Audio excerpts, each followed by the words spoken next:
Student, welcome to my new video for class 10th. Subject chemistry, chapter 1st, chemical reactions and equations. जैसा कि आपने पिछली video के अंदर पढ़ा टाइप ऑफ रिएक्शन का first part combination reaction and second part decomposition reaction. आज हम पढ़ते हैं third part displacement reaction. Displacement reaction क्या होती है? डिस्प्लेसमेंट को बोलते हैं विस्थापन। विस्थापन के लिए हम एक एग्जांपल लेते हैं, मीन जगह चेंज करना। हम यहाँ पर एक एग्जांपल लेते हैं, मानो ये कोई क्लासरूम है, इसके अंदर ये स्टूडेंट बैठे हैं। जो ये डॉट दिखाई गई है इनको स्टूडेंट मानिए। एक स्टूडेंट ये बाहर से आ गया है, इसने आते ही एक बच्चे को उठाया और उसकी जगह पर खुद बैठ गया। बाहर से आने वाली चीज़ पहले वाली चीज़ की जगह पर बैठ जाएगी और जो पहले से मौजूद थी वो चीज़ कहीं और बैठे या ना बैठे, मतलब और जगह चली जाएगी। तो इसने इसकी जगह चेंज कर ली, इसको बोलते हैं डिस्प्लेसमेंट, यानी जगह चेंज करना। तो इसके लिए क्या आएगा? The reaction in which one element, एक element take the position of another. कहता है कि एक एलिमेंट जगह लेता है दूसरे की, प्रेजेंट इन कंपाउंड, किसी कंपाउंड के अंदर जो प्रेजेंट है। The reaction in which one element take the position of another element, ऐसी रिएक्शन जिसके अंदर एक एलिमेंट जगह लेता है दूसरे एलिमेंट की जो कंपाउंड में प्रेजेंट होता है। Example FeCuSO4। Fe क्या करेगा? मोर रिएक्टिव है, इसलिए ये CuSO4 में से Cu को डिस्प्लेस कर देगा और बनाएगा FeSO4 प्लस Cu। जो यहाँ पर ब्लू कलर का सॉल्यूशन था कॉपर सल्फेट का, वो अब ग्रीन हो जाएगा फेरस सल्फेट। डबल डिस्प्लेसमेंट के अंदर क्या होगा? यहाँ पर दो चीज़ें आपस में जगह चेंज करेंगी। The reaction in which one component each of both reacting, यानी एक कंपोनेंट रिएक्टेंट का एक कंपोनेंट, दो रिएक्टेंट भाग लेंगे, उनका एक एक एलिमेंट आपस में क्या करेगा? जगह चेंज करेगा। गेट एक्सचेंज, जगह चेंज करेगा। ऐसी रिएक्शन जिसके अंदर the reaction in which one component, एक part of each of both, दोनों रिएक्टिंग कंपोनेंट के एक एक एलिमेंट आपस में क्या करेंगे? जगह चेंज करेंगे। जैसे BaCl2 Na2SO4, यहाँ पर दो चीज़ें हैं, BaCl2 का Ba और Na2SO4 का Na। Sodium sulphate barium chloride की जब रिएक्शन करवाई जाती है तो सोडियम और बेरियम जगह चेंज करेंगे, ये बन जाएगा सोडियम की जगह बेरियम आ जाएगा बेरियम सल्फेट, और क्लोरीन के साथ बेरियम की जगह कौन आ जाएगा? सोडियम। क्लोरीन के साथ कौन आ जाएगा? सोडियम। तो ये बन जाएगा सोडियम क्लोराइड। तो BaSO4 के वाइट प्रेसिपिटेट बनेंगे, सफ़ेद रंग के पाउडर की फॉर्म में नीचे जम जाएगा। इन डबल डिस्प्लेसमेंट रिएक्शन है, प्रेसिपिटेट आर फॉर्म्ड, प्रेसिपिटेट बनते हैं। मोस्ट ऑफ रिएक्शन के अंदर प्रेसिपिटेट बनते हैं। सो इट में बी कॉल्ड प्रेसिपिटेशन रिएक्शन, इसलिए इनको प्रेसिपिटेशन रिएक्शन भी कह सकते हैं। सिंगल डिस्प्लेसमेंट के अंदर एक एलिमेंट दूसरे की जगह लेता है, लेकिन डबल डिस्प्लेसमेंट के अंदर एक दूसरे के साथ एक्सचेंज होते हैं, दो एलिमेंट एक दूसरे की जगह लेते हैं। अब बात आई कि कौन सा एलिमेंट किसकी जगह लेगा। तो इसके लिए क्या किया गया? देखा गया,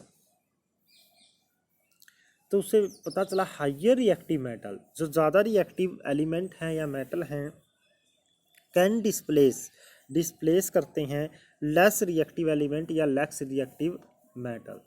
highly reactive metal less reactive metal को डिस्प्लेस करती है, उसकी जगह लेती है, या highly reactive element less reactive element को डिस्प्लेस करता है। तो वो कैसे पता चलेगा कि कौन सा एलिमेंट ज़्यादा रिएक्टिव है और कौन सा एलिमेंट कम रिएक्टिव है। तो उनकी रिएक्टिविटी को कंपेयर करने के लिए हम रिएक्टिविटी सीरीज़ को पढ़ते हैं।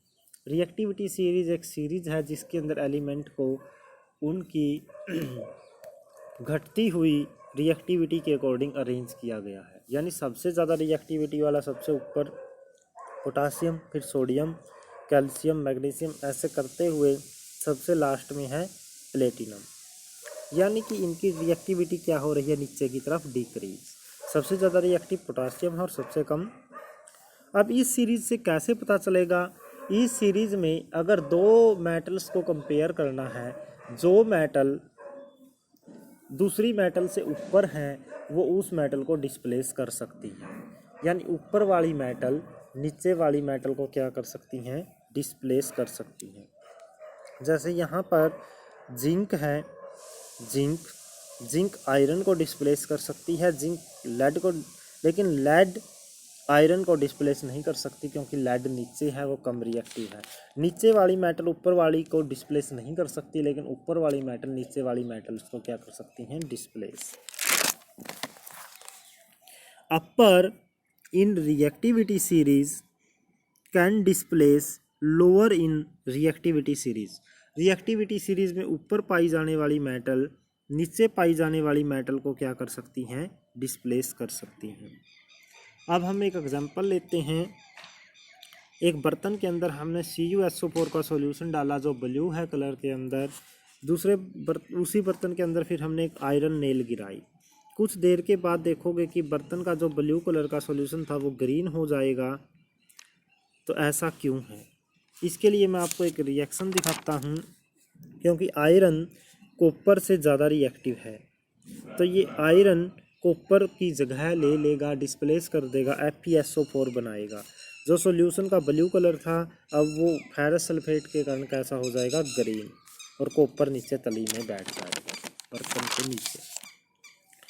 When iron nail is placed in copper sulphate solution, जब आयरन की नेल को कॉपर सल्फेट के सॉल्यूशन में डालते हैं, द ब्लू कलर डिसअपीयर, या blue colour of solution became green, blue colour से ग्रीन हो गया है सॉल्यूशन।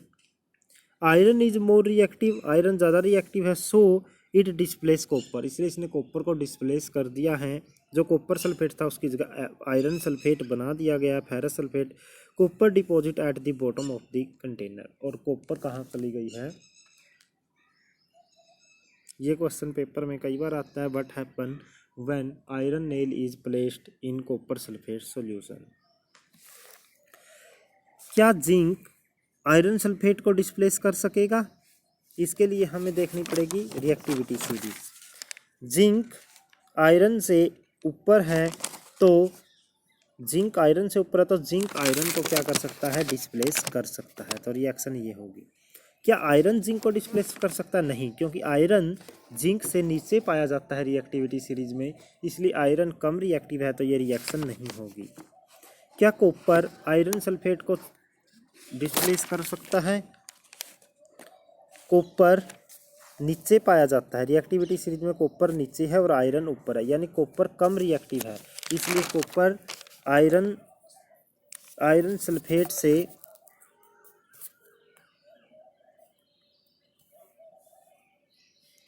कॉपर आयरन सल्फेट को डिस्प्लेस नहीं कर पाएगा। इसी प्रकार दो रिएक्शन को आप चेक करेंगे, Ag प्लस CuSO4 को और Cu प्लस AgCl2 को।